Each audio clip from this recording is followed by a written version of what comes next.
Once your Pho Soup bone broth is ready, you're ready to assemble your beef noodle Pho Soup. Soak your rice noodles in water for about 10 minutes to soften and separate them.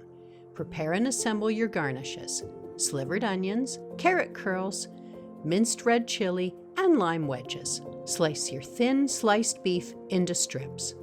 Select 1/4 of your noodles, drain your softened noodles into a colander. Top with a 1/2 cup of bean sprouts. Plunge your strainer into boiling water and boil for 1 minute. Lift and drain the excess water from your noodles.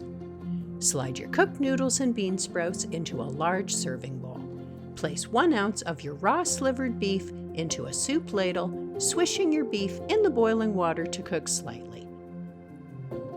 Top your noodles with your slightly cooked beef. Ladle 3 cups of broth over top. Your beef will continue cooking in the hot broth. Garnish with your green onions and carrot curls. Add a squeeze of lime. Add only a few pieces of minced Thai red chilies for spicier Pho soup. If you add too many pieces of Thai red chilies, your Pho soup will be fire-burning hot. And here is your serving of under 300 calories Pho beef noodle soup. Enjoy!